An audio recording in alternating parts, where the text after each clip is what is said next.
Good evening, everyone. I hope notification is already coming out. While we are waiting for Pastor, please write if you are with us. Who is going to be the first to welcome us?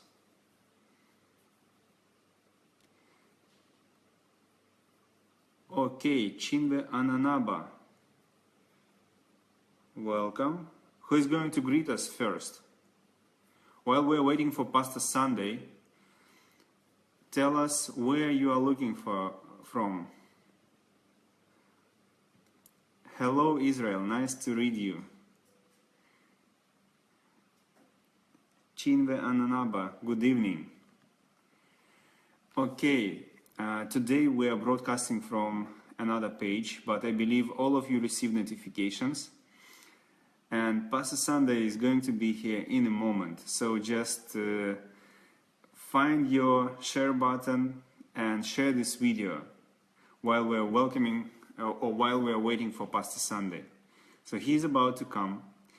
So I believe that your day was wonderful and you're really inspired by teachings of Pastor Sunday. Okay, so again, yes, greetings to those who are watching us from Vinica. Find your, just a second. Уже 33 человека. We have some technical issues, but still we are trying to go live on public page.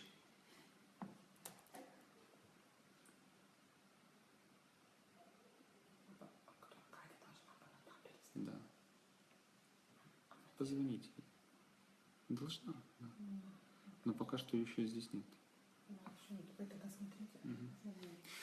Okay, so sorry for small delay. We're waiting for Pastor. Pastor is about to come. How was your day? How was your day? I hope it was wonderful. We still have 34 people who joined us, but today we are live on private page of Pastor Sunday because we have some issues with public page. So please find share button and share this broadcast because today's broadcast is going to be unique and as always very, very, very amazing and unpredictably interesting. So find share button and share it with your friends to invite as many people as possible while we're waiting for Pastor Sunday to come. Thank you for greetings. Thank you for greetings. Mr. Olukayode Ekundayo. Sorry for spelling.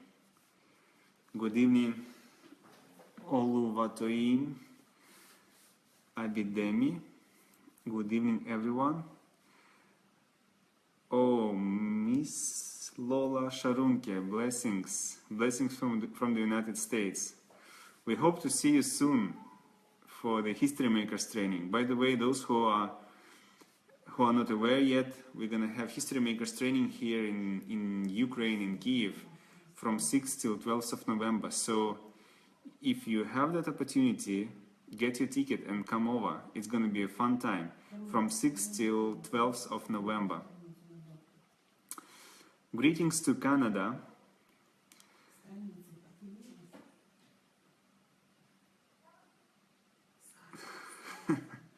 Yes, my name is about someone who is mighty warrior. Okay, so have you shared this broadcast yet?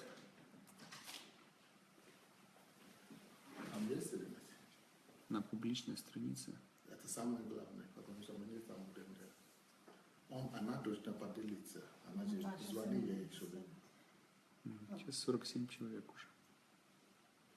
Это не то, что надо. Где телефон? Нет, звоните Катерина. Just a second, please.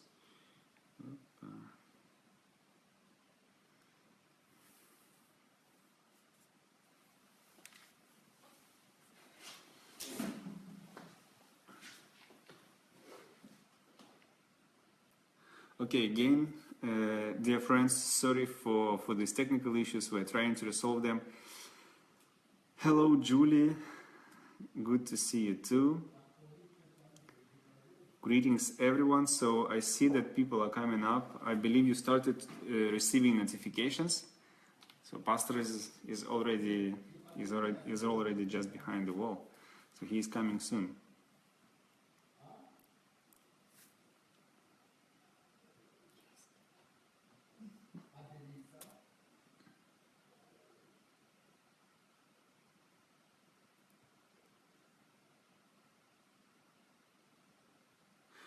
We're just trying to find out why public page is not working, because we used to go on public page, but now we are on private, and we cannot move this broadcast to the public page. I'm sorry, because something happened with the content. But anyway, we still see more people coming, and I believe those who are really interested, they will they will find the time, and they will find the broadcast. Okay, so meanwhile, we will be very grateful to you if you share this link with your friends, actually like all of your friends, so that those people who used to watch Pastor Sunday, they would find the way to see this video.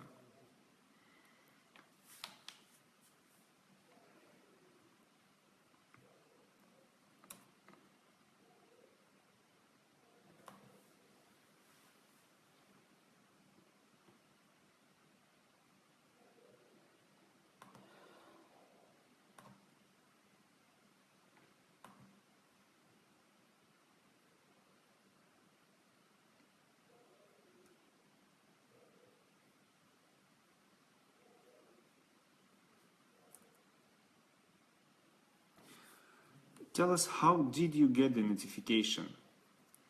Please, because yes, thank you for sharing. Thank you for sharing, everyone. Tell us, how did you get this notification? How did you find out that the broadcast has started? We need to know how this system works.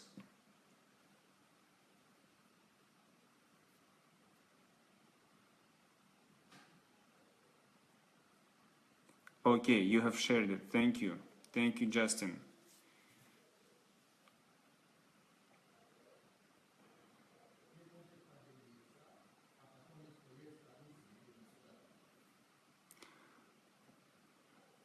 Okay, thank you, Mr. Olukayoda, for sharing. Thank you so much.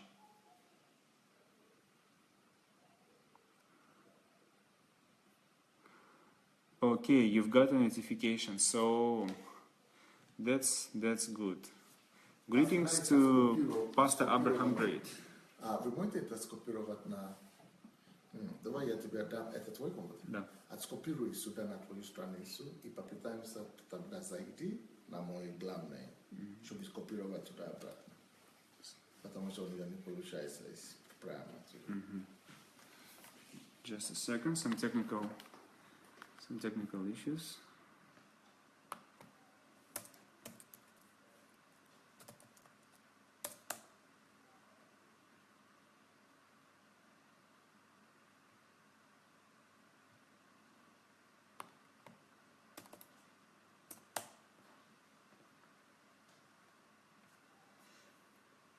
Okay, it shows on your Facebook. Okay. Как мне зайти на страницу пастора? Вот я нашел.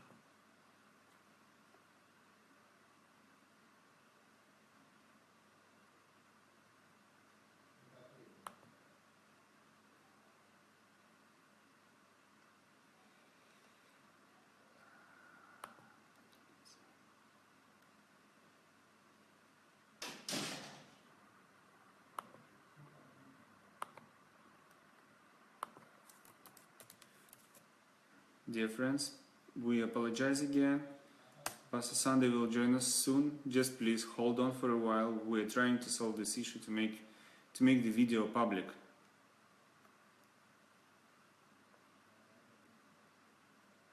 Thank you to those who have already shared the link. We really appreciate it. Получается. Пока получается. Она позвонит сюда. Сюда.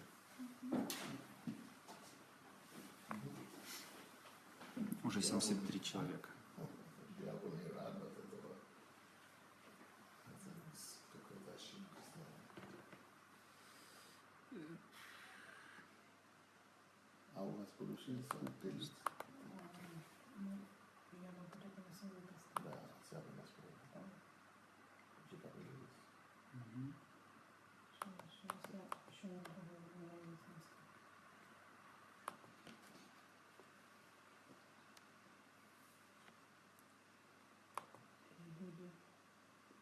Люди тоже они перепас делают.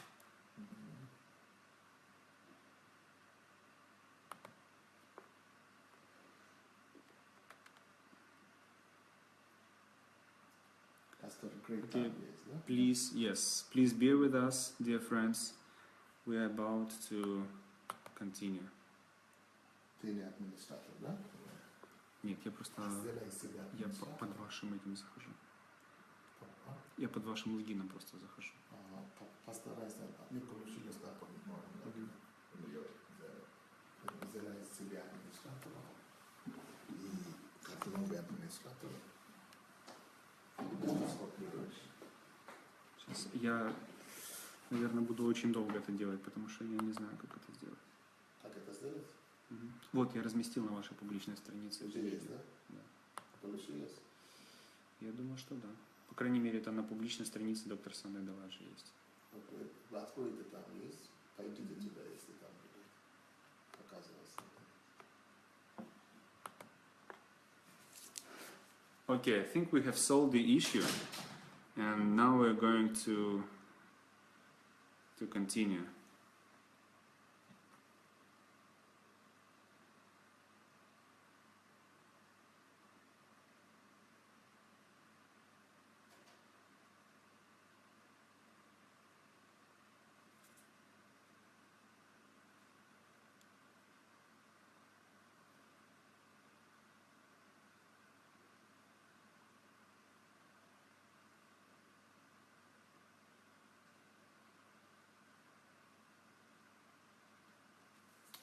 Нет, не показывается. Не видно, не видите? Ссылку, вот это самой трансляции, ссылку, если поставить, как сообщение. Ну вот, я это и сделал только что. И у меня здесь на ноутбуке показывается. Да. Мгм. И play тоже, да? Ну вот на ноутбуке оно работает. Я поделился ссылкой, оно работает. А на мобильном телефоне нет. Не, оно играет. Оно и играет как автоплей. Сколько людей? 80-74. Может быть, так оно будет работать.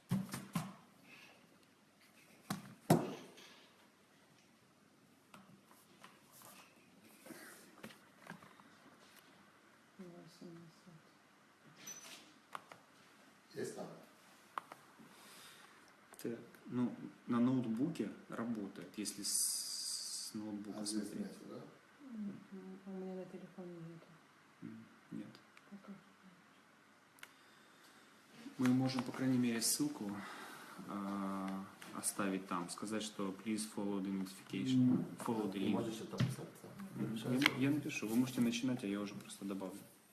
Не, пока нет. Я Good evening, everyone. Again, please bear with us. We're trying to solve technical issues.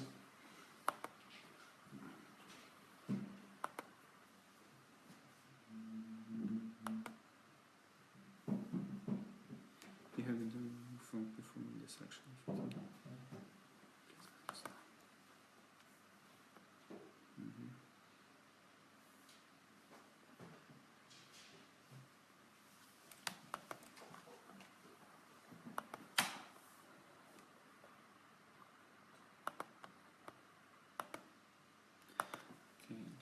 Линк не будет работать.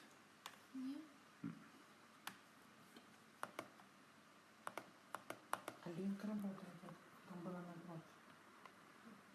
Ну, я нажала на линк, и он сработал. Это вот, который вот здесь вот написали на доктор Сандра. Хорошо, да. Okay, so at least we have shared the link to the broadcast on the public page. Объявление надо писать. Да, есть, да. Я кликаю и перехожу. Да, объявление написано, чтобы они знали, что это получается у нас новые кредиты и так далее. Надо на английском писать.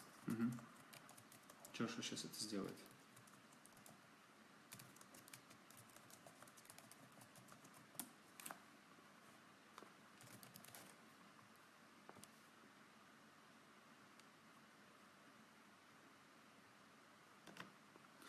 Окей, Джоша сказал, что уже поделился. То есть, что уже на публичной странице эта ссылка.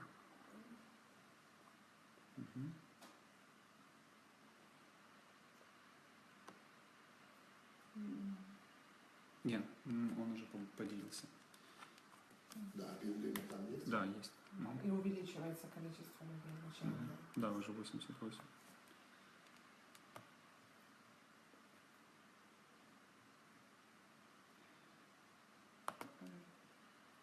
Если бы еще такой баннер сделали быстро. Быстро вряд ли. Вряд ли. Сколько минут надо сделать? Уже 13 минут. Ну, просто чтобы больше в глаза бросалось людям. Надо тогда король надо.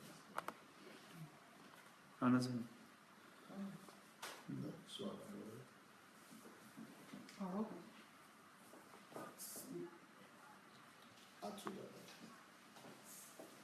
да, как я сейчас. Okay, thank you for bearing with us. I hope the system is going to work now. At least we managed to put a notification on the public page with the link to the current broadcast. So definitely more people are going to come and join us during this broadcast. Thank you again for those who have shared this link. I see you are talking nicely. So please bear with us for 2 more minutes, and once we resolve this issue, we will Pastor Sunday will come and we will have wonderful evening session. Thank you for likes. Those who haven't shared the link yet, please let it be shared. Find share button and just click it.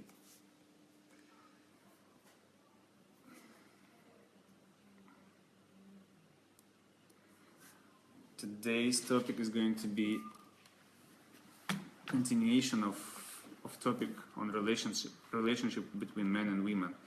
So I think that we are ready to welcome Pastor Sunday. Okay, so have a nice show. Have a nice evening. Hello, everybody. Well, Facebook. Maybe some of my team members have published something on Facebook that is probably forbidden, or that is an infringement of somebody's property. So we have been blocked again. We've been blocked on Facebook. So unfortunately, we cannot come on my page as usual. So I have a question for you people. Should we continue to do it from this page, or we should just wait till next week Monday? That's when next week Monday is when they want us to come back. The blockage is operational till Monday night, till next week Monday night. What do you people think? I cannot publish anything on my Facebook till next Monday. So should I continue doing the thing here, or I should, because we cannot get most people cannot get the notification. People will not know where we are. And I think it might be a little bit unfair to people, isn't it? To other people. We're only having like 100 people here because other people cannot get notification.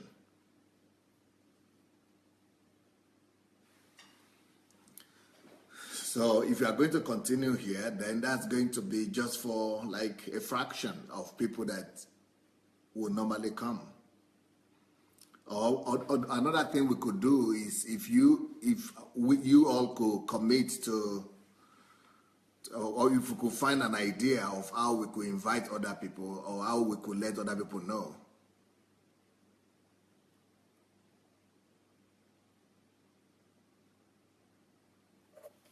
Okay, somebody is suggesting, Sharis is Ngoya Sharis, that is Julie, is suggesting that we should continue here, but then we should all make sure we go ahead and share the videos via our public pages. So everybody that is there now, please let's go ahead and share the videos now, because I cannot even publish a video on my public page now. I cannot even publish a video this whole week till next week on my page. So if you people will go ahead and share the link right now, maybe you could inform people. That will help people to know that we're here. So let's go ahead and share the link. Please let me know if you have shared the link, so that way our friends will know where to get this link or where to get me this time. So let everybody go ahead and share the link so that we could spread the word that we're on another page. So if you want us to continue now, because I was thinking we shouldn't continue, just wait for a week and then continue next week. But if you want us to continue, then please let everybody go and share it and write something.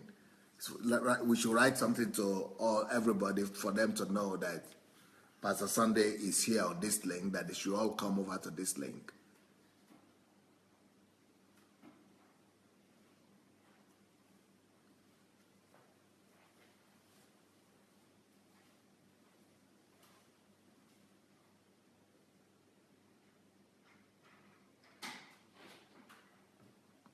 So let's all go ahead and share. Let's go ahead and share and call everybody to come on.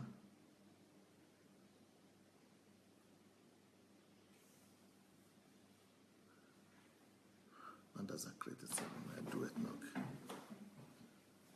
Yeah, let's go ahead and share and then invite people to let people know this is the new link. So don't just share it. Let's put an announcement out there. Let's put out the announcement. Let's write some comments. Let's write comments and what? And yeah, and remark on our shared button, that so that people will know that we are on, just we are in another place. So write some explanation to people. And then you will have to remember this link, or you have to remember this page, so that this is where we are going to be coming. The same time, everything remains the same, but we'll be coming to this page. This is the page we're going to be using now then. Because this is a very important topic, and it has been, the one we did in the morning was so successful that for today, since we did it in the morning, I think we are about 13,000. It's already 13,000 views since morning. Yeah, 13,000 views. And yeah, and about 400 shares since morning. So the morning one was so successful, it was so big that it was after that that it was stopped. And they said I cannot come out for the next 1 week till next Monday. So, but that one was so good. It was so big. I can't even see the thing again. But it has been so successful. So I think this topic is probably important, since this page is my private page. This page is a private page, Apart from private page, you have public page. Okay, I see it now. Yes, it's 13,500 since morning. Can you imagine? This is 13,500 views already since morning.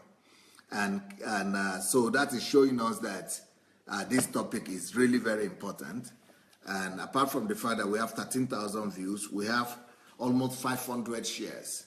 Almost 500 shares from the morning message alone. And of course, over 1,000 comments. So,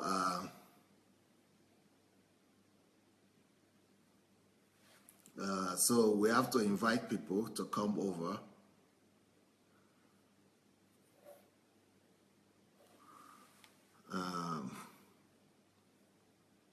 Let's send this link. Just copy this link and put a copy of the link somewhere. Let people see it. Okay, well, the topic of today is, we're going to continue anyway. What is the topic? I even gave this one first in the first place. I can't. Does anybody have the topic? Show me the topic for now. Okay, I have it. Who is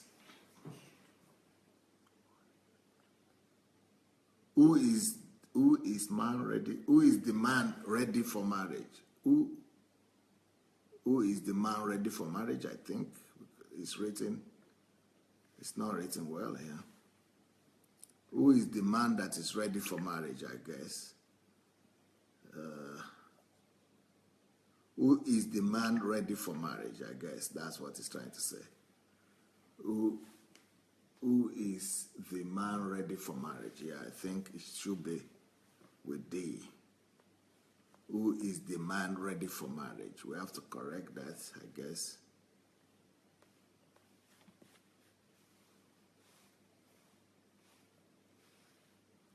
Well, we have to manage what we have, so I guess we just have to continue. But if you want to get the right topic, is who is the man ready for marriage? Who is the man ready for marriage? That was a mistake. Who is, let's Joshua or somebody correct it. Who is the man ready for marriage? There must be a D there. Who is the man ready for marriage?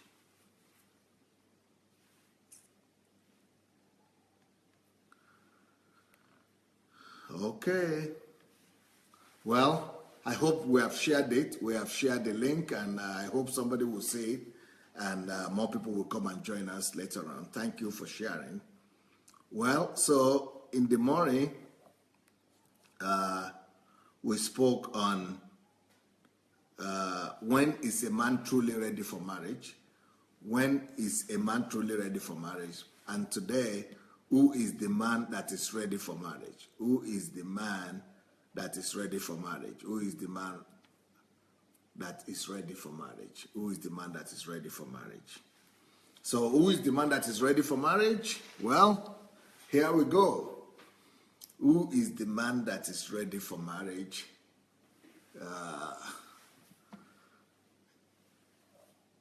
I have already spoken a lot in the morning about the fact that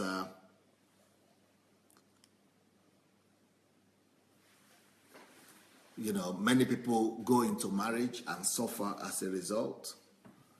But we want to avoid that, and so we are going to address this topic. So who is the man that is ready for marriage? What are the qualities that a man needs before he could say he's ready for marriage or he's not ready for marriage? First of all, I want to say that it is a wrong notion to think that a man automatically grows into readiness for marriage. It is a wrong notion to think that somebody is ready for marriage just because he is growing. The way people tell us is that you are of a marriage age. People say you are of a marriage age, or people say you are ready for marriage, and the only reason why they say that is because of our age. So they just think that we are ready because you are already 28 or you are 30 or 40. But let us know this. Let's know this fact very clearly. Man don't grow into readiness for marriage. Men don't grow into marriage like they grow in physical. Physically, we grow. We could say we grow to become 18 years old. We grow to become 20 years old. We grow to become 30 years old. But what I want to say is that it is not automatic. Readiness, becoming a man is not automatic. That's what I think that's the point I'm trying to make. Becoming a man is not automatic. At least becoming a man that is ready for marriage is not automatic. You don't grow into it naturally. It's not an instinctive thing. You can grow you can grow instinctively into becoming a biological grown-up person. But you don't naturally grow into maturity. You don't naturally grow into maturity to be able to be able to marry. For you to be ready for marriage, you grow into it through hard work. You grow into readiness through hard work. You grow into maturity through hard work. You don't biologically grow into readiness to marry. So we cannot say somebody is of a marriage age. To say things like someone is of a marriage age is delusional and it's confusing. It's a big confusion. It will never work that way. So a person becomes a man that is matured for marriage out of the work he has done on himself. He must do some work on himself. In the physical, a man can grow in age to become 20, 50 years old, and we say, okay, he's having mustache and he's having gray hair, and we say he's old enough. But when it comes to marriage, it doesn't work like that. If you don't work on yourself to be ready for marriage, if you might be 50 years old and you are still not mature for marriage. You might be 40 years old and you are still not ready for marriage. For you to be ready for marriage, for you to be mature for marriage, you must grow from a boy to a man. And to become a man means you must grow in, the first quality you must grow in is responsibility. You must grow in responsibility. You must understand what responsibility means.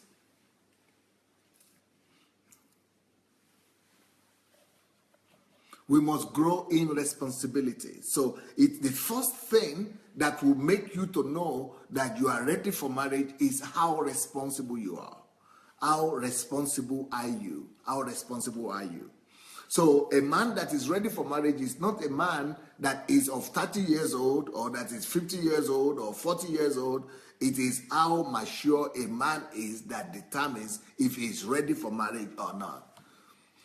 And that is an advice I have for the ladies that are here. If you are a lady, never look at a man's age to start with. You might look at the age, but that is much later. The age is something that you should not pay the first attention to, the first priority to. Age is not your first priority. Age is probably one of the last priorities you should look into. First of all, you want to look into the maturity of the man. And when we are talking about maturity, we are talking about responsibility. We are talking about responsibility. We are talking about responsibility. So it is responsibility that defines maturity for a man. The very first thing that defines maturity of a man is his ability to be responsible. How responsible he is. If a man is 40 years old or 50 years old but is not responsible, he is not yet a marriage material. He's not a marriage material yet. He's not mature enough to marry. So what do we mean by responsibility? responsibility is the ability of a man to respond to life challenges. Responsibility is the ability of a man or woman to respond to life challenges. How has he proved himself responsible? In what can we say that he has demonstrated to us that he is able to resolve life challenges? So no girl should ever try to date a man that has not proven to her and to her parents and also to his friends and to the society at large that he is responsible. He must prove responsibility on 3 fronts. He must prove that he is responsible to himself. He must prove that he is responsible for himself in his own life first. What does that mean? For a man to say he is responsible for his own life, it means that he is taking care of himself.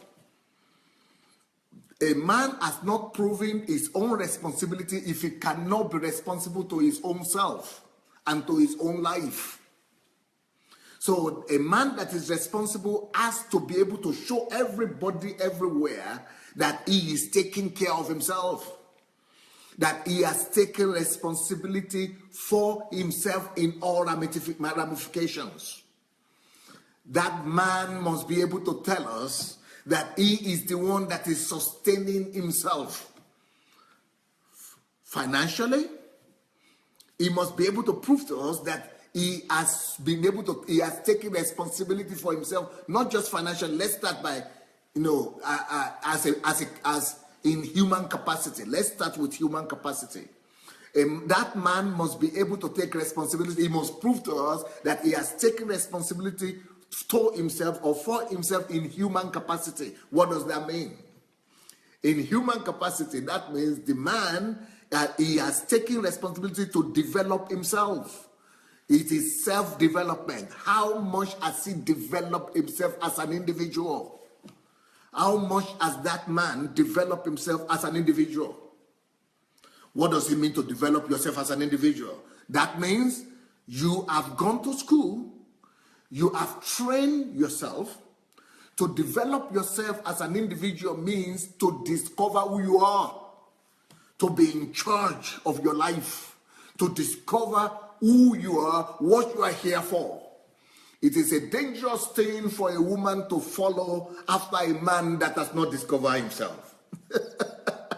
Because a man that does not know where he is going to lead any other person that he is leading, is going to lead them astray. It is like the story of Jesus, the parable, when Jesus said that if the blind will lead another blind, both of them, he himself that is leading, and they that are being led by him are going to end up in a ditch. They are going to end up in some hole, in some ditch, in some catastrophe. So you want to follow a man that has proven, and we can all see, you don't need him to talk. This will not be talk thing. We are not talking about talk here. We are talking about manifestation. We want to see what are the evidence that he has matured himself, that he has taken a conscious responsibility for himself. We are not talking that he's got a job. I'm not talking that he's working, because to go and get a job, any monkey can go and get a job. I'm sorry for the word. Any elephant can go and get a job. Any donkey can go and get a job. We are not talking of getting a job, because he can lose that job at any time. So we are not talking about losing a job. We are not talking about getting a job. We are talking about him being mature enough to be able to, if necessary, he can get a job. But what about if he loses the job? So that if he loses the job, he is not messed up. If he loses the job, he is not at a confusion. If he loses his job, he is not at a loss. If he loses his job, he is not just, raising up his hand and in surrender and say, well, there is nothing I can do. I've lost my job now. There is nothing I can do anymore.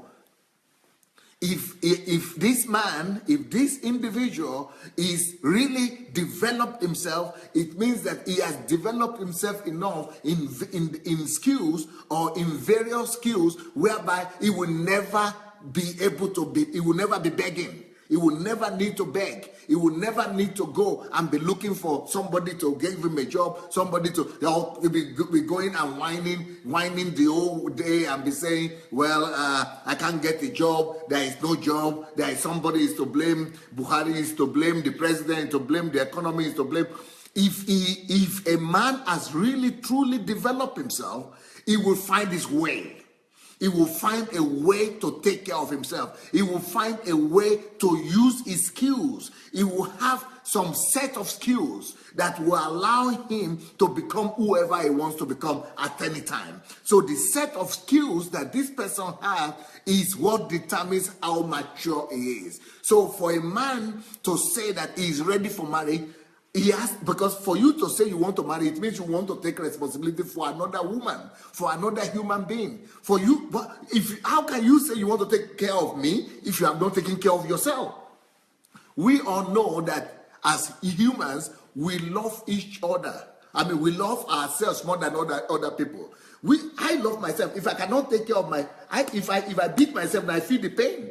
I care for myself. If it's cold now, I want to wear a coat to cover myself so that I will not die of cold. If it's hot now, I want to fan myself and get myself. Everybody like themselves. Everybody love themselves. So if you love yourself, and as an individual you love yourself, everybody love themselves. If you love yourself, and as much as you love yourself, you could not take care of yourself, how much love do you need to have to take care of another person? Of course, your own love for yourself is greater. So we want to see how you have taken care of your own self first. So be responsible for yourself and tow yourself first. If you are not responsible for yourself and tow yourself, we don't even want to hear you that you now want to say you want to take responsibility for another man. How can you be more responsible to another man when you are not responsible to yourself?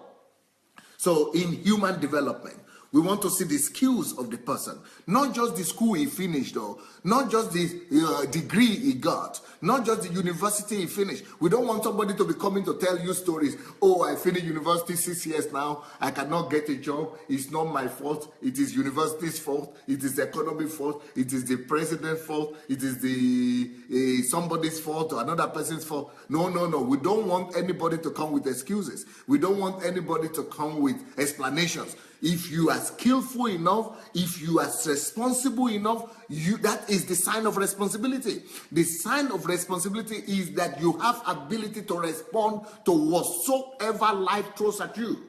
Responsibility is the ability to respond to whatever life will throw at you. It doesn't matter what life will throw at you, you are able to respond to it. So what are the abilities you have to respond?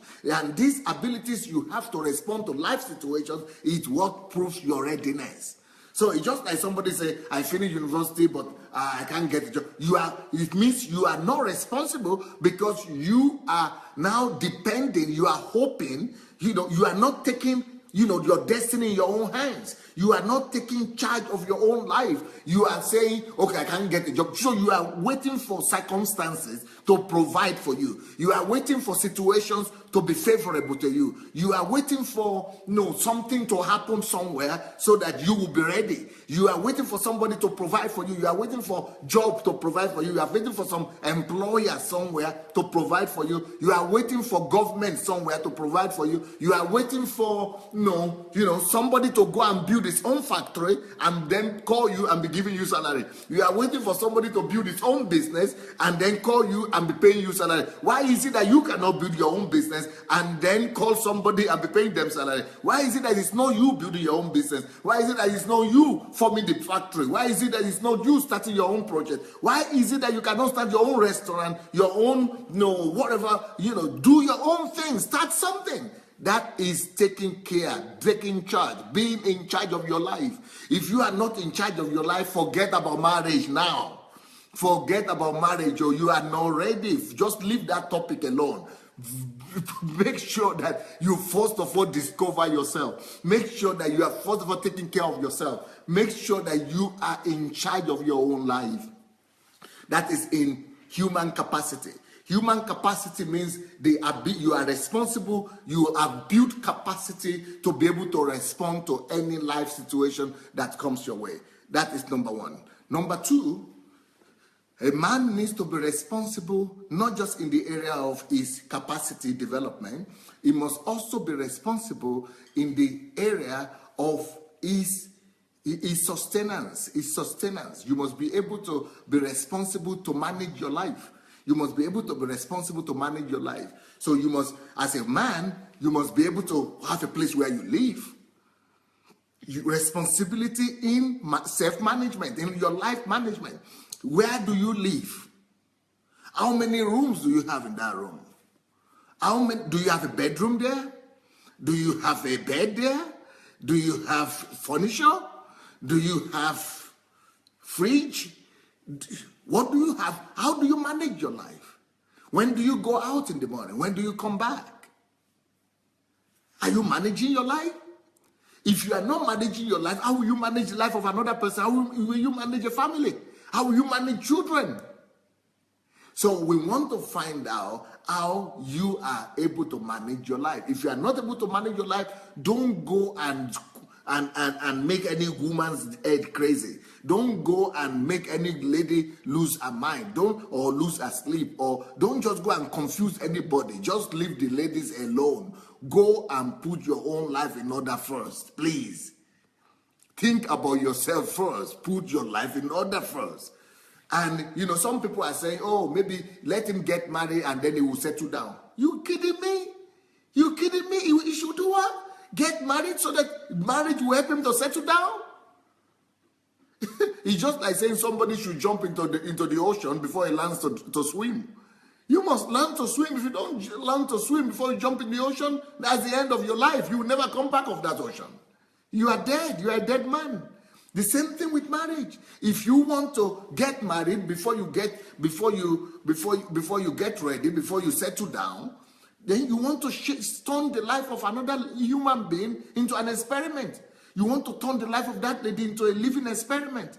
You want to destroy her emotions. You want to destroy her peace. You want to mess up her life while you are experimenting and trying to become a man. So we want you to first of all go and prove that you can manage your own life first. For example, in our own church here, what I tell people, the men, is this: don't even come to me to ask for any lady's hand if you don't. In our own country here, this is the minimum. This is what the standard that I've set. If you don't make $2,000 a month, if you don't have income that is $2,000 or over $2,000 a month, don't even look at any girl's direction at all. That's number one. That's just number one. If you don't have a car, don't even look here at all. Don't even come to me that you need a girl. Number three, if you don't have an apartment that is rented at least for a year or 2 years, or that is your own apartment or your own house, you don't have anything looking the direction of any girl. So those three things are compulsory for people to say they are ready to marry in our family, in our church. So in our church here, I'm sorry for that was frozen. In our church here, you must have those three things before you say you are ready for marriage. Actually there are four things. You must let us know that you have a job, a stable job that is providing, or you have a business, or you must have a way of sustaining yourself, either a job or a business, but that gives you income of at least $2,000. Now, I don't know how that works in your own country, where you are from, and how much money is needed for a family to be sustained. But for $2,000 here, this is okay in our family, because the average income in this country is like maybe $500 a month, or maybe less, but let's say $500. But the members of our church, they have been trained, they have been coached so much that they can, easily make $2,000. Normally, the men will come to me and say, oh, where will we make $2,000? There's no job like that. And we will take them and associate them with other men of God, with other men in the church who are doing well, and we will now tell the men to show them and coach them on how to make $2,000 easily, and say it is possible to make $2,000, and you can even make more than $2,000 if you want, and so we prove to them that it is possible, and we show them how to do it, so that they don't come with some excuses that I cannot make $2,000. We said, okay, you want a job for $2,000? Let's help you get a job. So we actually proved to them that they could make $2,000 a month. And then we bring in about 10 or 20 or 100 or 200 men that are making such an amount of money. And we'll say, are you not in the same country? Are you not in the same town? Are you not having one head just like the other guy? Go and mature. Go and, add value to yourself. Go and become, responsible. Go and learn some skills. Go and get education. Go do anything you need to do just to be able to prove to yourself that you can do it. Today, so many men are grateful that such a stringent condition was given in the first place in our church. So before they will, be protesting and say, oh, nobody will not have any, we'll never marry, or we don't have this, we don't have that. But later on, when they see that it's serious, and nothing is going to work out until they do this, so they begin to go and take it serious and begin to work on themselves and become better. So why do we now? I always have opposition from men. Men always say, why is car so important? Why is apartment so important? Why 2,000? Maybe 1,000? Maybe 1,005? Maybe less? Maybe what about if this? What about if that? What about, why figures? Why material things? What about if I'm good? What about if I'm kind? What about if I'm spiritual, but I just don't have material things? Why is it material things? Why should it be material things? And then some of them come up with an argument and say that, oh, you are teaching the ladies to be, what is the word we have a word in Russia that's called karesne. That is in English, that would be like to be after material things. You are teaching women, the ladies in the church, to be after material things. So they are not after marriage, they are not after me, who I am, they are after what I have. So you are teaching your ladies to be after material things, not after, my quality, who I am. I'm a good person, I'm a Christian, and then you want them to be materialistic. I said, okay, this is not about materialistic. This is not about materialistic. And I sit them down. I say, okay, let me prove to you that it's not about being materialistic. It's all about you. We want to, so the argument that I use is this, and I think you should listen to this properly. What I tell the men is this: it is not about being materialistic. It is not about, being worldly or anything like that. I said, marriage is a serious business. So I asked them one question. I say, you tell me, what is more valuable? The lady you want to marry, a whole human being, is that more valuable? Or the family you want to build, is it more valuable, or is it car that is more valuable? Which is more valuable, car or family? What is more precious? Is it the human being, the lady you want to marry, or the car? Oh, they say, okay, the lady. Okay, the lady is more valuable. If she's more valuable, and you cannot make $2,000 in a year, in a month, and you cannot gather all your life, you'll be living in this world for 20 years or 30 years or 25 years, and you cannot gather money for a car. For all your year, not for 1 year of your life, all your years on the surface of the earth, you couldn't buy a car. So what is the proof that you will be able to supply her with all the things? So I'm asking, so if for 30 years of your life, you couldn't buy a car, which is $10,000 or $5,000, so do you think that for the next 20 years or 5 years of this lady's life, living with you, she will need less than $10,000 or $5,000?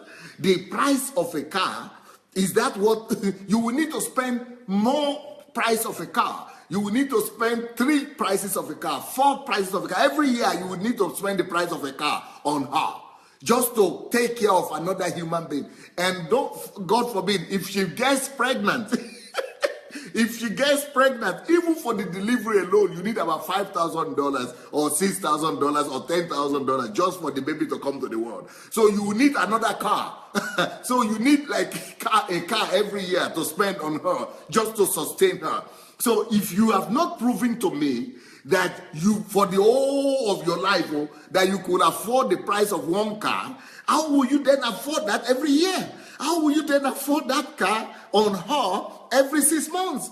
You know what? You know, I want to. So I tell them, the only thing I want you to prove to me is that you, in your own life, you have mastered the art of solving problems. If you have not mastered the art of solving problems, if you have not mastered the art of solving people's problems, if you have not mastered the art of, resolving your own problems, if you have, life is a problem. It's an art of solving problems. If you have not mastered the art of solving your own problem, how will you say you are ready for marriage and then you'll be ready to resolve the problem of another person? So I say, having a car and having a salary that is $2,000 or something or above, and having an apartment is just a proof.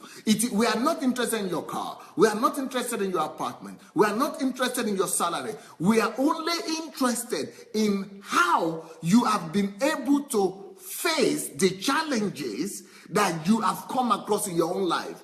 I mean, one of the challenges is transport. How have you been able to resolve that question of transportation? You need transportation every day. You needed to go to work. You need transportation to go to work. You need transportation to, resolve, to do your business. How have you resolved ordinary transportation issue? Ordinary transportation. Just one question in your life. How have you been resolving? How have you been able to resolve it? You've not been able to resolve just one little problem of transportation. Then how will you now go and take responsibility for a whole human being? One car, just transportation, one problem. And when we are talking about marriage, you are going to have more than one problem. Marriage is full of all unpredictable problems that you cannot even think about right now. You are thinking that you could foresee everything, just a woman coming to live in your house, and that's all, waking up and eating and, waking up and eating every day. No. Marriage itself is an unforeseeable problem that will keep on coming from morning to night that you never even anticipated. So if you have not been able to resolve the problem that you could anticipate, if you have not been able to resolve the problem that could help you to become more efficient, that could help you to become better, a problem that you need, that could facilitate your life, that could improve your own life, a problem that you are interested in, just the problem of a car or an apartment or a salary, something that you are interested in, something that is supposed to better your own life.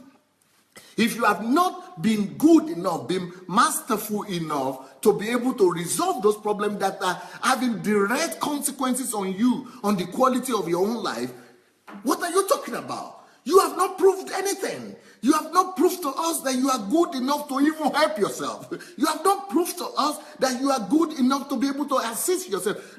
So I now ask them, so what is your expectation? What are you hoping for? Are you hoping for her to go and get a job? Are you expecting her to go and get a job so that she will be the one to bring money for you to get a car? The problem that you have not been able to resolve in your own life, so she should be the one now that should go ahead and get a job and get you a car and get you an apartment and help you to make a living? Then you are a parasite. You don't want to become a husband. You want to become a parasite. That's your problem. It's a problem of parasite. So maybe you want to become a parasite, but here we don't give girls to parasites. We only give girls to husbands. We only give girls to men.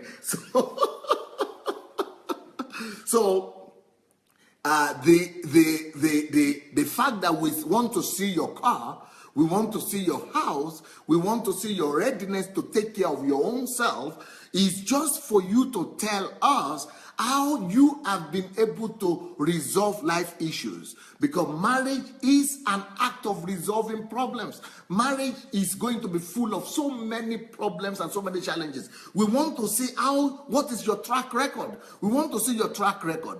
We want to see your credit history. We want to see your credit history, how you have resolved problems up to now. We want to see your credit history, what you have done with your life, how you have been able to come out of the problems and situations you got yourself in. We want to see. That's why we want to see how you resolve those problems. If we did not prove to us how you have resolved your problems up to now, we know that you are going to fail. If you, all your life, the way you have resolved your problems has always been to go and borrow. So you needed money to eat, or you needed another set of clothes, you go and borrow. If that is the way you have resolved your problems all your life, that is your credit history.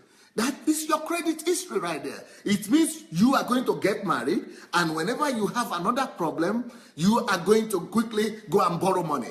That is your history. That is your credit history. And since that is your credit history, we don't need you to go and put yourself in more problems, and we don't need you to go and put another lady into another problem, into a worse problem. We don't need you to complicate the life for yourself, for the woman, for her parents, for your own parents, for everybody around you. We want to see your credit history. So the salary that we are asking for, the fact that we are asking for a certain amount of salary, the fact that we are asking for a certain amount of income, and we want to see your car, we want to see your house, is just about you proving to us that you are responsibility, that you are responsible, that you know how to face life issues, and that when life issues come, you don't go and hide. Because if what you have done so far is that every time you had problem is that you are going to blame somebody else. Okay, now you are blaming the president. The president? Okay. Now you are blaming the political system. Political system? Okay. Now you are blaming the political party that is in power. Are they to blame? Okay, we agree. Now, when you marry, we know who is going to be the best one to blame. You are going to put all the problem on the lady. All the blames are going...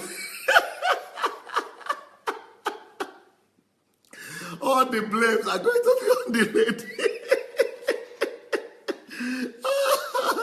All the blames are going to be on the lady. We know you are going to blame.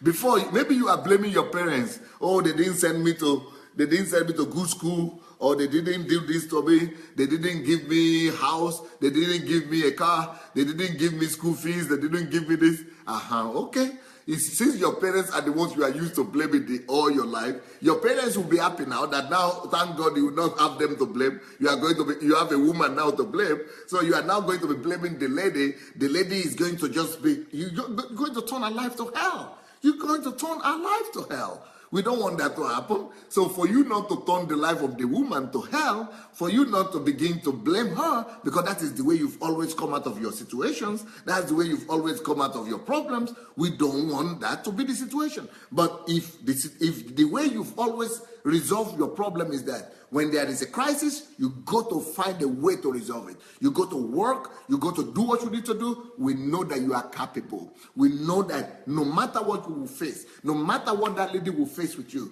we know that you will come out of it, victorious. We know that you will come out of it on top, because your history tells the story. Your history tells us that you always come up on top. No matter where you go to, no matter where you go. Some people say we cannot find job. But in that same country, there are people who are finding job. So if there are other people finding job and you are the only one who cannot find job, we know your story. We know your history.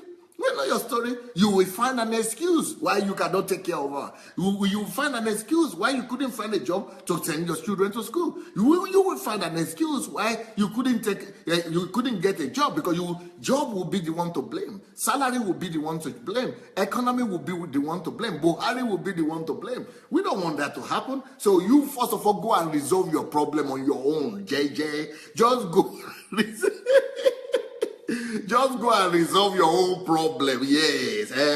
Finish. Oh, when you finish your own issue, when you have resolved your problem, when you have proved to us that you are able to resolve the housing problem, the car problem, the salary problem, at least, and you are able to resolve the problem of managing yourself and taking care of your surrounding, taking care of your parents, taking care of your own family, taking care of your relatives. When you have resolved that, and we can see it that you have really resolved that, now you can come and say you want to approach a lady. Okay, we love you, brother. We love you.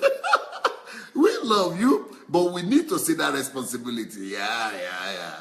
We need to see that responsibility, because we want to see how you respond to challenging, your ability to respond, your ability to respond to life situations. We need to say it. So if you cannot show to us that you have responded well, if you cannot show to us your record, your history, if you cannot show to us your track record of how you have responded in the past to different issues, to different problems, and we can see the result, it's not difficult. So you ladies, don't be afraid that people are going to be telling you, oh, you are materialistic. Oh, you don't want people to call you materialistic.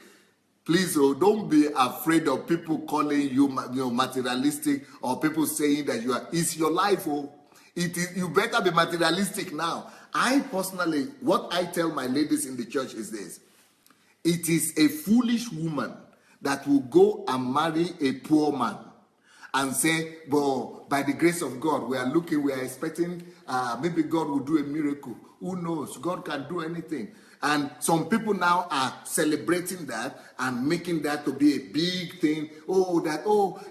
She picked me up, or she married me when I didn't have anything. I was jobless. I was as if that is an achievement on its own. That you are jobless, that you didn't have anything, that somebody went to marry you when you didn't have anything, as if that is something to celebrate, instead of it to be something for you to be ashamed of, that you didn't have anything and you had the courage to go and to ask somebody to marry you. It's a sign of irresponsibility. So when people say, even girls, there are ladies in our church here, there are women who say, Pastor, I don't want them to think, I'm trying to talk to him about where we are going to live. I'm trying to talk to him about, what about if we get pregnant, we need another car, or we need a car, we need a home, or we need more salary. I'm trying to talk to him, but I'm afraid because he's saying, you are just talking about money. You are just talking about money.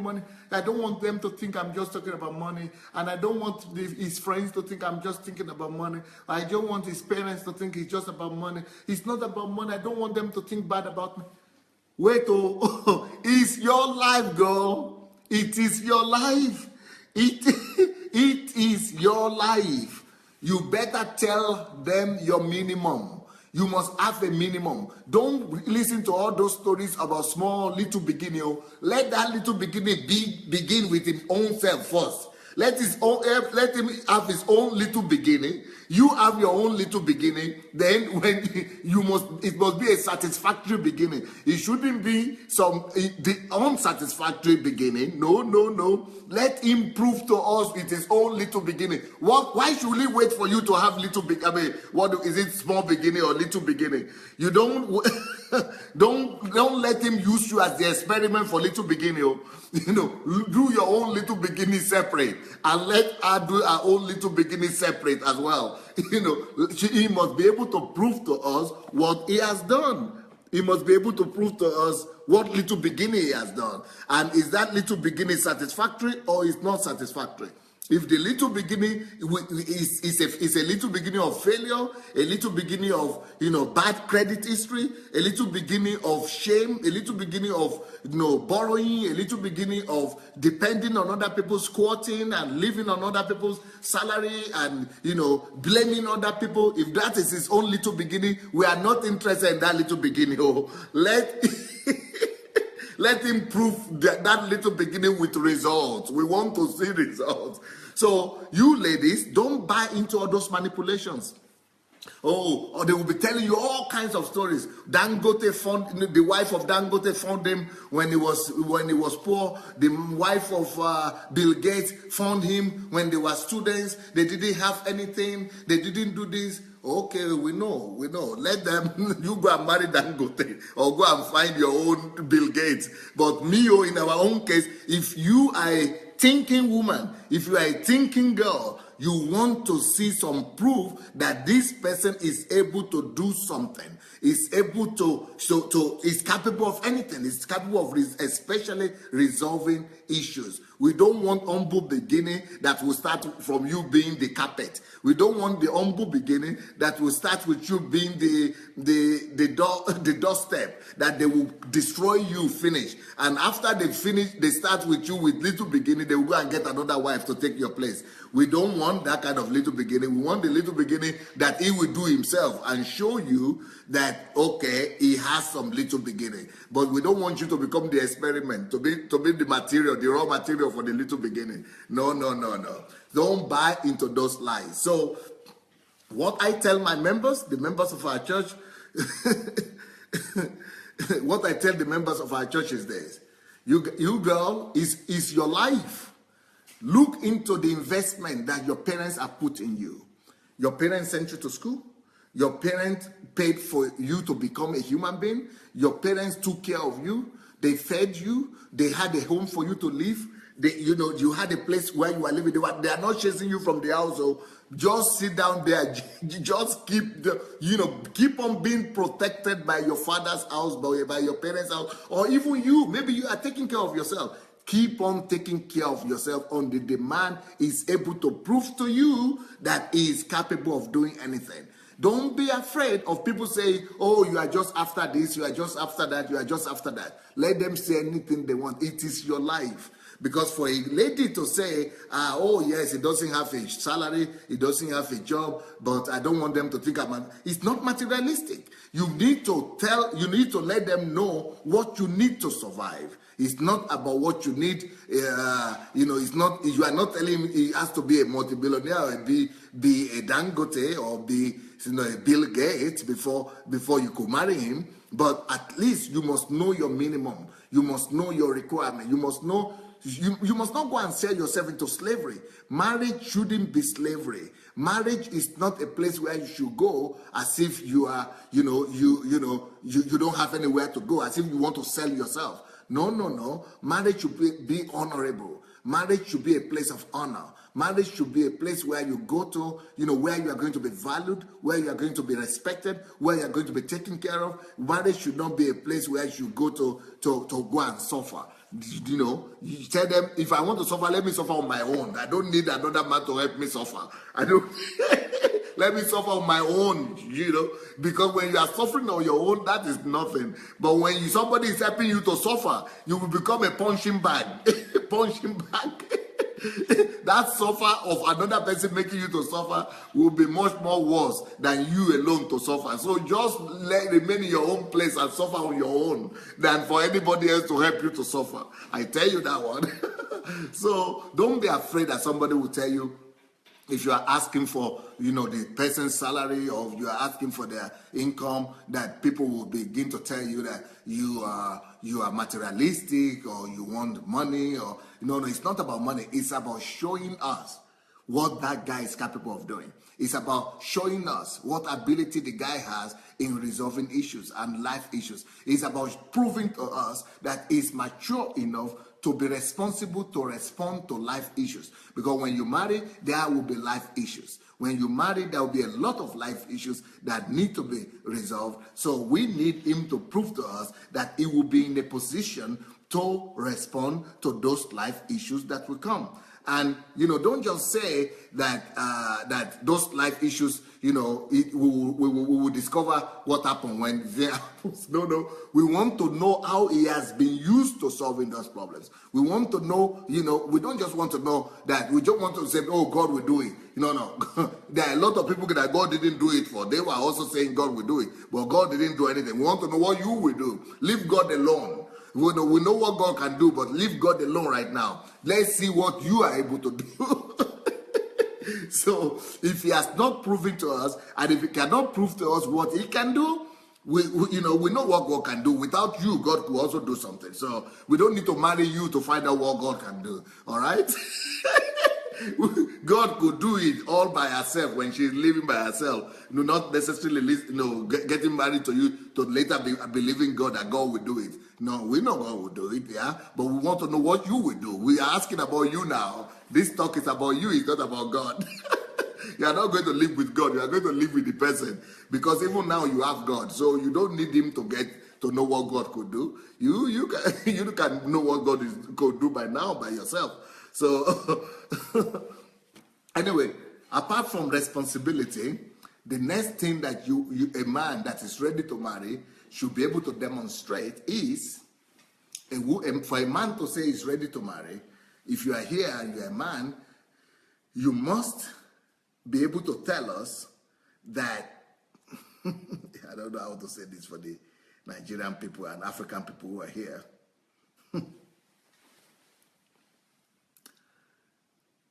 You must be able to prove to us, or a man that is ready to marry must be able to prove to us that he understands what sacrifice means. For a man to say he's ready to marry, he must be able to demonstrate and prove to us what sacrificial love means. You must be able to sacrifice. If you cannot sacrifice, if you only love egoistically, most men that want to marry, they are thinking about what they will get from that marriage. They are only thinking about how to use her, how our legs are good, how our breasts are good, how our face is good, how our lips are good, and how she's beautiful, and how they're going to sleep with her in the bed. But that is all taken. That is all taken from her. We are not talking about taking from her now. Apart from taking from her, can you love her enough to sacrifice anything for her? Do you really understand the concept of sacrificial love? In Ephesians chapter 5, verse 25 and 28, Ephesians chapter 5, 25 and 28, let me find that for you. Ephesians 5, 25 and 28. It says, husbands, love your wife, even as Christ also loved the church and gave himself. And gave himself for it. Gave himself. So the ability for a man to marry, a man must first of all prove that he understands the concept of sacrificial marriage. Sacrificial love. If you don't prove sacrifice, if you don't love sacrificially, if you don't prove to us that you are able to sacrifice for that woman, if you are not sacrificing while you are dating, if you are not proving to us how much you could sacrifice for her while you say you love her, when she becomes your wife, when you are used to her, when you have disvirgin her, or you are sleeping with her, or when you've gotten everything you need, we know who will begin to sacrifice. She will now be the one to be sacrificing. So we want the man that is ready to marry, they must be able to understand that even the decision to marry means, am I ready to sacrifice? Am I ready to sacrifice this for this person? In fact, what I tell my boys in this, my men in this church here is this. Let us imagine that this lady, the next day after you marry, or a year after you marry, she got pregnant and gave birth, and let's say she put another 20 kilograms or 30 kilograms and she's not able to lose weight anymore. Are you sure you will love her enough to keep on loving her and taking care of her the way you did before that? Okay, then I put them another question and I say, okay, let's imagine that you got married, 2 months later, she had an accident and she becomes paralyzed. She can't walk. Her legs, her hands can't work, her legs can't work. She's on a wheelchair and she will never be able to walk for the rest of her life. She's not pregnant, she's not having children, she will never be able to have children. Will you be able to still love her after that? Anything could happen in life. It happened to some people. Why do you think that it will never happen to you? So I tell the lady to go I mean the man to go and think on that. Because that's what I did for myself. Before I married my wife, I asked myself all these questions. I said, if she falls into an accident and she becomes paralyzed, will I be able to endure and be able to love her still? I played that in my mind. I played that in my mind, and I picture her on the wheelchair. I picture her having 200 kilograms. I picture her all kind in all different horrible situations. And I said, yes, this one, oh, I love her enough to even marry her, even if she's going to be on a wheelchair for all her life, even if she will never be pregnant, even if she will never be able to have children. I love her person, even if her body would never resemble what I married before or what I saw before. I love her strongly enough. I love her person. I love this person. I will be ready to give my life for her. Men, listen to me. Unless you are able to answer yourself that question positively, unless you are able to look at yourself and say, yes, I love this person to that extent. I love this person that I don't care what will happen to her. I love this person that I will keep on loving her no matter what happens to her. If she has an accident, if she's going to be barren, she's not going to have children, she's going to put on weight, she's going to, no matter what happens, I love this person and I'm ready to give my life for her. I'm ready to live for the rest of my life for her. I'm ready to sacrifice my life for her. I'm ready to be with her no matter what happens, what tragedy happens or occurs in life. I love her that much. It is only when you can answer that positively and say that you love her that much that you are ready to marry. So the first answer, the first question today was, who is the man that is ready to marry? Who is the man that is ready to marry? The first one is the man that is responsible, and he has to prove to us that responsibility. Then number two, who is the man that is ready to marry? The man that is ready to sacrifice. You must be ready to sacrifice. So, for example, when my wife put on weight after she got pregnant, I started telling her that because I had already pictured that in my mind, that I don't care. In fact, she's the one losing weight. I said, I don't care. Lose weight. I don't know. Put any weight you want.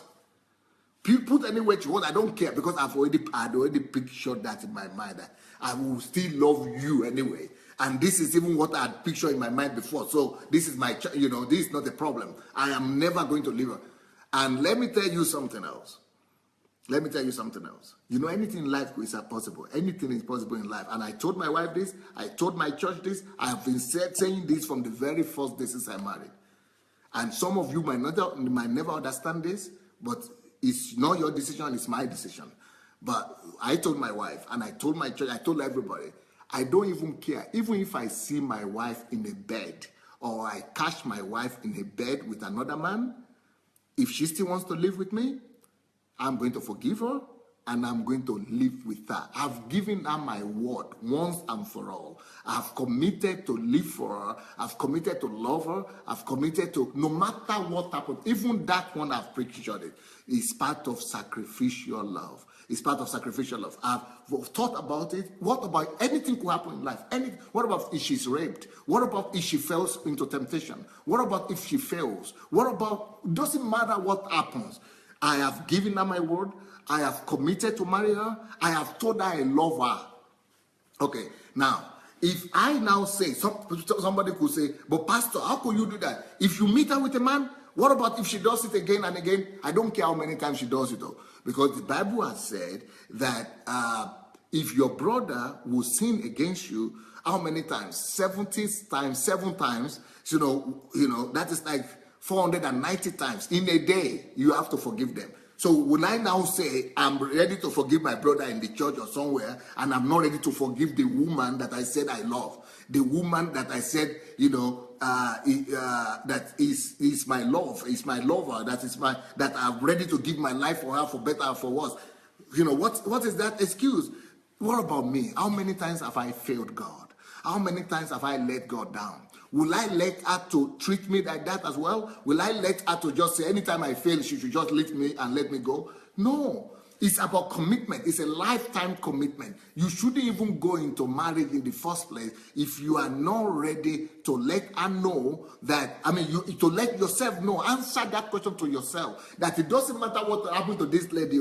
This one, I love her and I'm going to love her forever. Nothing will change that. So, but if you already have it in your mind that, in case she does this, I'll be out. In case she does this, I will be out. In case this happens, I will be out. In case that happens, then you have already given place to Satan.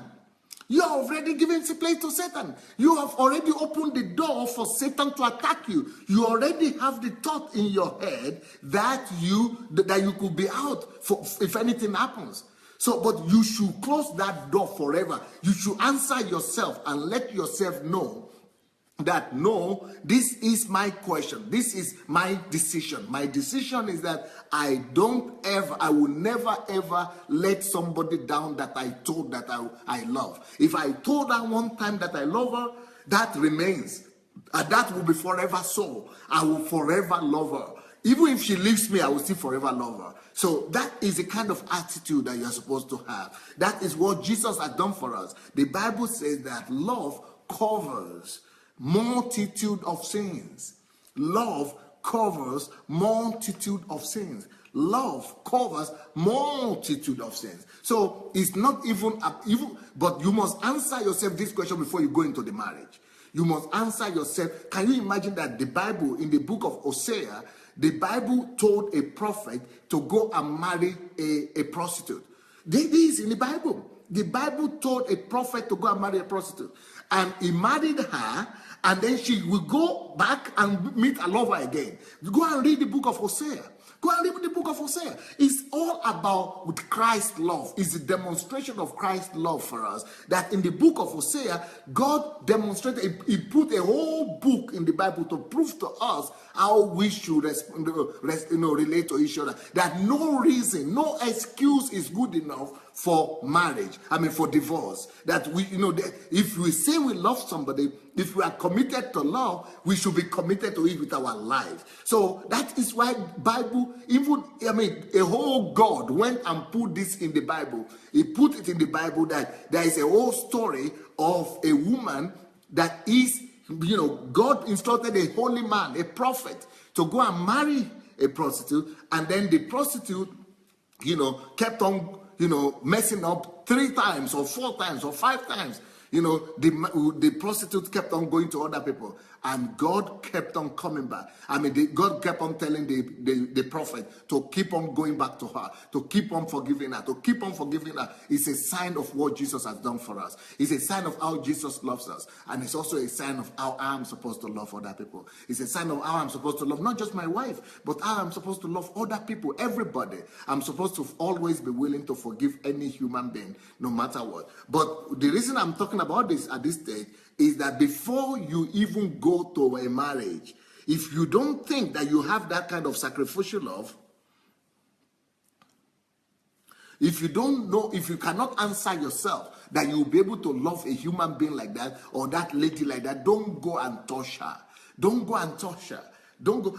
Like I told you people, anyway, maybe I shouldn't talk about that, but can you imagine in Nigeria, not just in Nigeria, all over the world, men kill women if they find out that she has been with another man.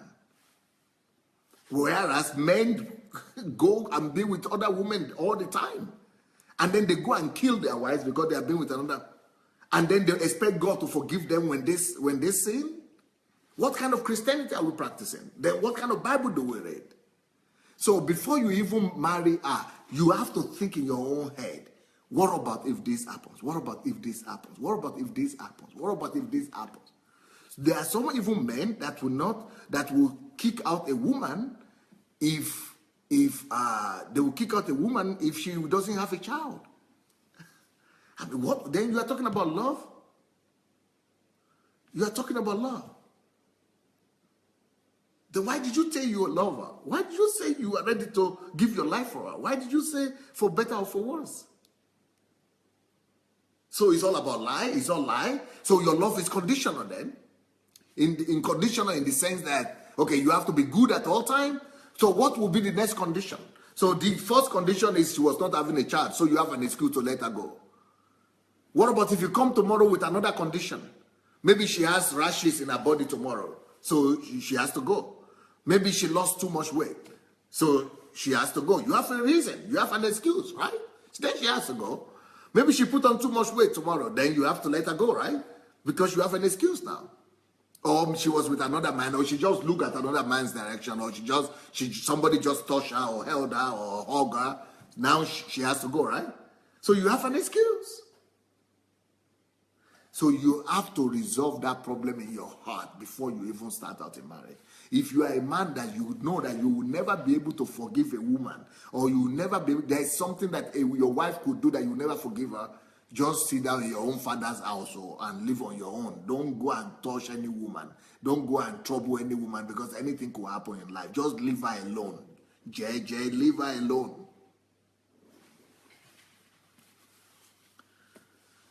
So, if Ephesians chapter 5, verse 25 and 28, it says, Jesus loved the church with sacrificial love. He sacrificed his own life for a bride. That is a picture for us of who we should emulate. We should emulate the love of Christ, which is selfless. He sacrificed his own life. He even died to prove his love to the bride, to his bride. That is the kind of love that Jesus wants us to have.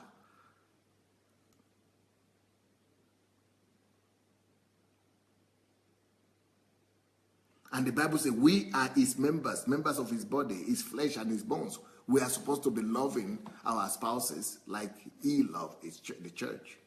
Like he loved the church. So he's our example. He's our ultimate example. Let me give you one more point before I go. The last point, who is ready to marry? Who is ready to marry? So the first thing is that a man that is ready to marry must be responsible, and he must prove his responsibility. He must have a track record of being responsible. Number two, the man that is ready to marry must be able to love sacrificially. You must be able to love enough to sacrifice for her. Number three, the man, what scripture? Is Ephesians chapter 5, verse 25 and 30. Verse 25 and 30.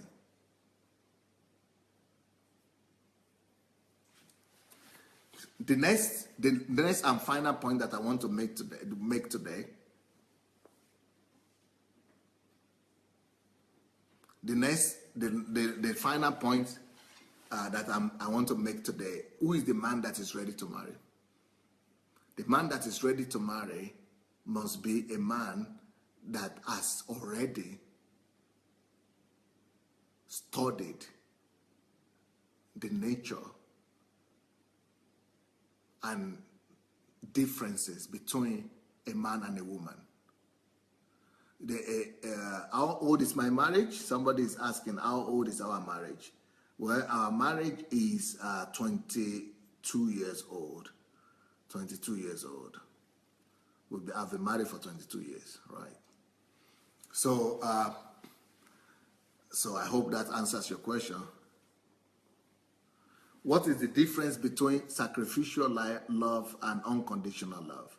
Sacrificial love, I've already spoken about unconditional love yesterday, and today I spoke about sacrificial love. I'm talking about the unconditional love. I don't know if I should go back to this again. Please, let me make the third point for today, and we'll be able to, you can go and listen to the unconditional love of yesterday and today and compare, and then find out what is the difference. So the next point is, for a man to say that he is ready to marry, you must have studied the nature of a woman. You must have studied the difference between a man and a woman. You must have studied the temperament of women. You must have studied the likes and dislikes of women. You must have studied the things that are prohibited to say to a woman, the things that are not nice to do to a woman. You must have studied how to please a woman. You must have studied the love language of women and men. So before you say you want to marry, make sure you know everything you need to know about a woman. Make sure you know you've studied everything that is needed.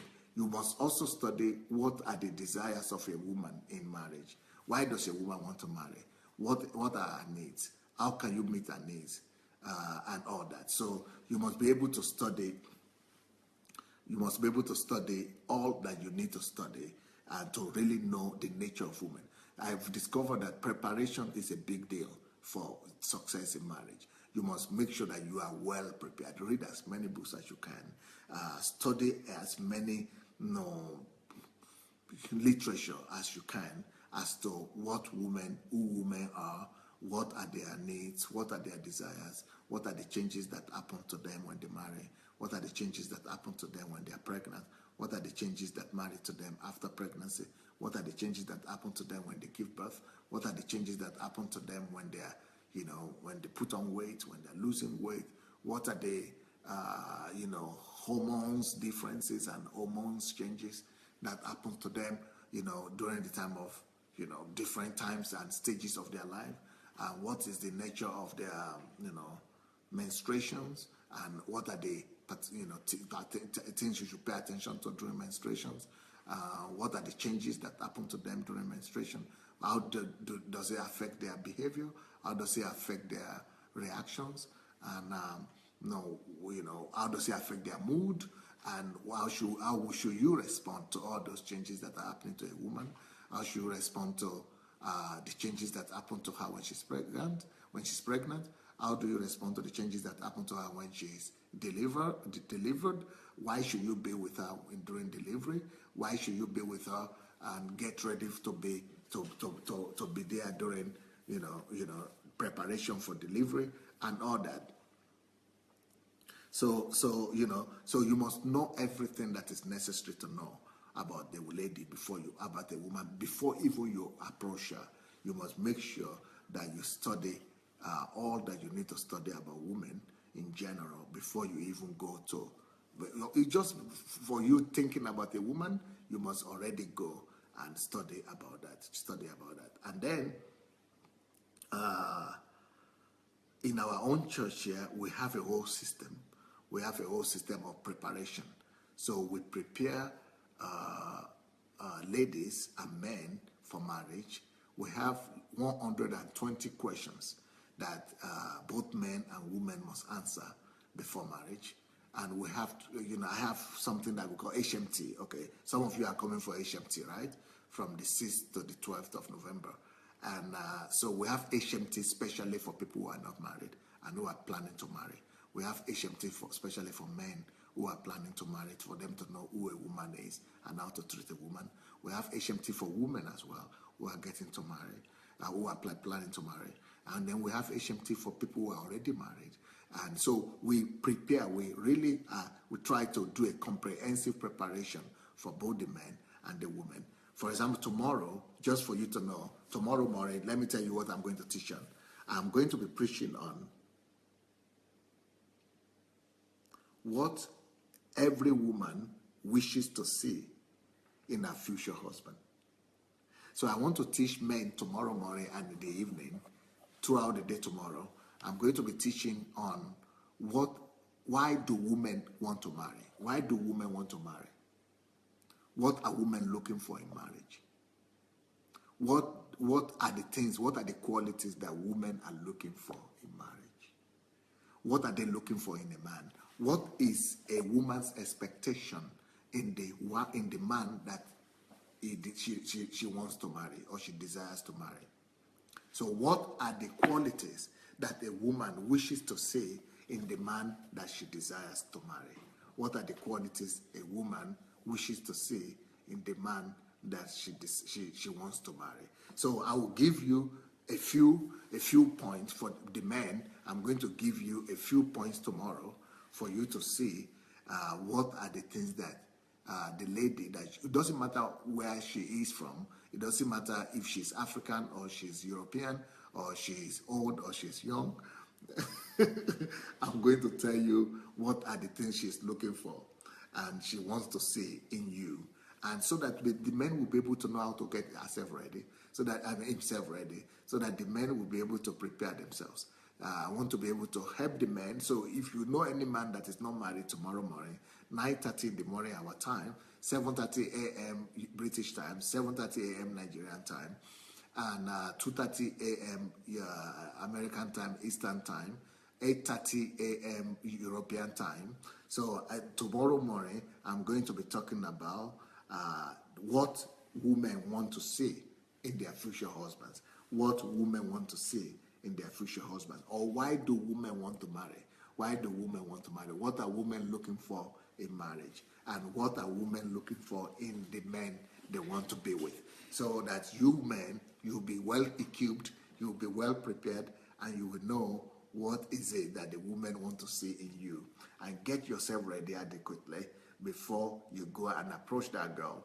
And you'll be ready. And once you appear, she will recognize you that, yes, this is exactly the kind of man that I want to have. So I think my time is over. Yeah. My time is a lot over. So, now, like I said, I've been blocked from my public page, and I cannot do my public page anymore. I cannot put video there. I cannot operate it. But, we can only use this private page now. So I want to ask you, if you are there, please go and share the link and go and direct everybody. Write some instruction for people to be coming to my private page, which is Sunday Adelaja. The other one is Dr. Sunday Adelaja, but this one is just Sunday Adelaja. All right, Sunday Adelaja. So, I'll be back here tomorrow morning and evening for a whole week, for this whole week. This important topic, I'm so sorry that we will not be able to share, we will not be able to do it on the big platform, but at least we can manage, we can do it on this platform. So let me hear your comments, by the way. What are you saying? I'm not hearing what. Let me read some of your comments before we go. Let's go and share the link and let me see what some of the things you are saying. Is there any comment there? Let me see what people are saying.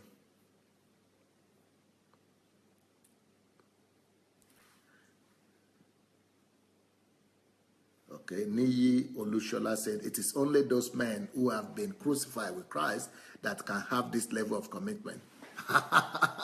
Some people are not even born again and they're having this level of commitment. So why should why should it be difficult for Christians? Even unbelievers have this level of commitment. Because they seek to obey God in their relationship without Jesus. Without Jesus, the natural man will not be able to do all this. The flesh will not permit. Why not? Well, that's why we must raise up, men that are after Christ's heart. We must raise up the new generation of men. And in Africa especially, we have to bring this level of commitment to African men. And African men have to grow up and learn to be able to be responsible men. And not just African men, men everywhere need to know that this is the only way to love. This is the only way. These are the only conditions that are necessary to marry. Olukayo, they say responsibility, sacrificial love, and deep knowledge of women. Daniel says some men start small and grow, so though one's beginning might be small, the later end will be great. Well, I already addressed that.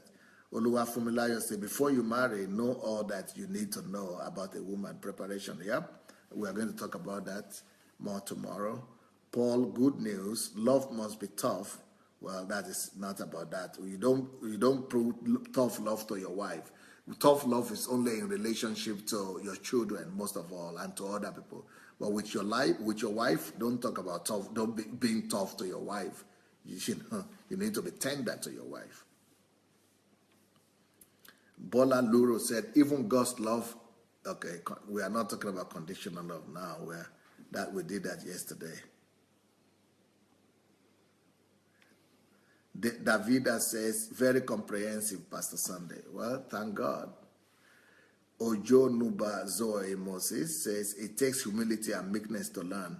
Coming here to argue with someone who wants to teach you secrets and principles based on the word of God that has worked for him is not wise.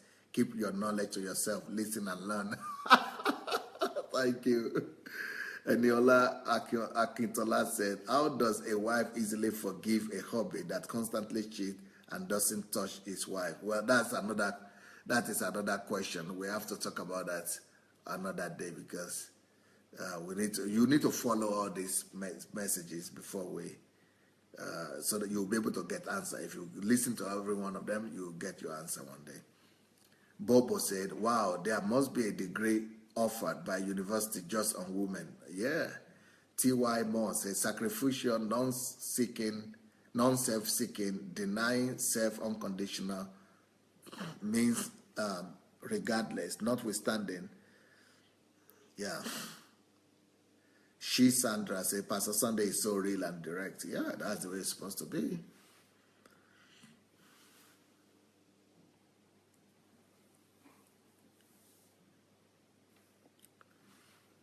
Shola Lamodi says, marriage is by no means a child's play. A lot of work has to go into both spiritual and physical. Yeah. Nkiru says, wives couldn't recognize their husband from church after meetings with Pastor Sunday. Yeah. After our meetings, after the training, I take the men out for 3 days to be trained. And when they come back, the women don't recognize their husbands. Yes.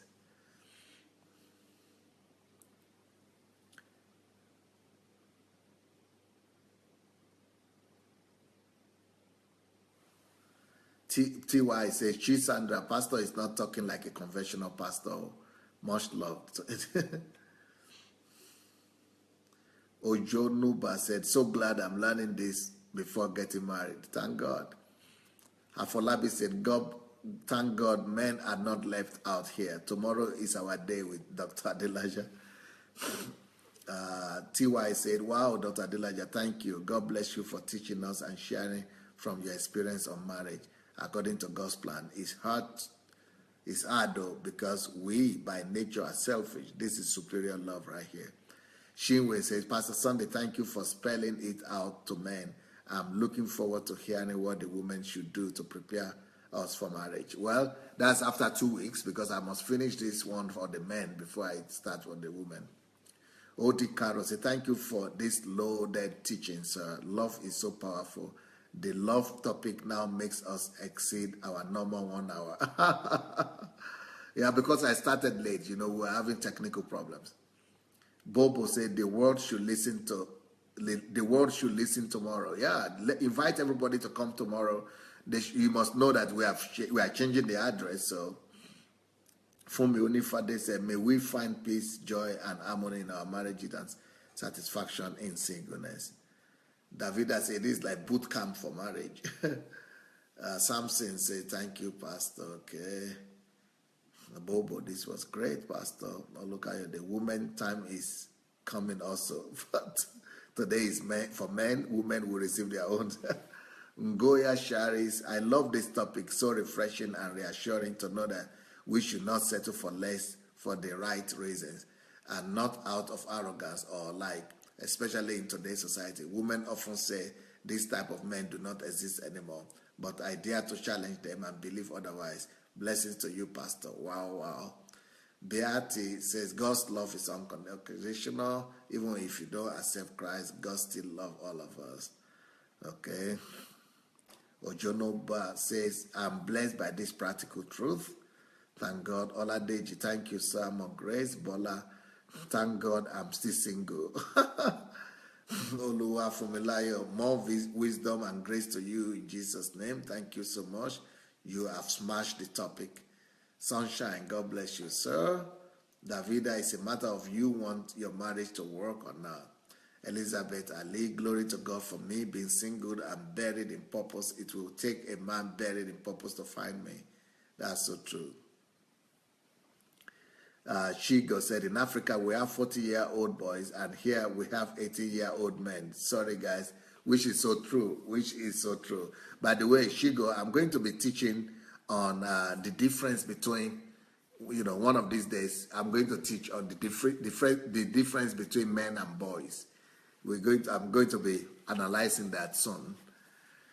Esther says, bravo, Pastor. Wonderful topic. Much needed for this generation of self-made beings.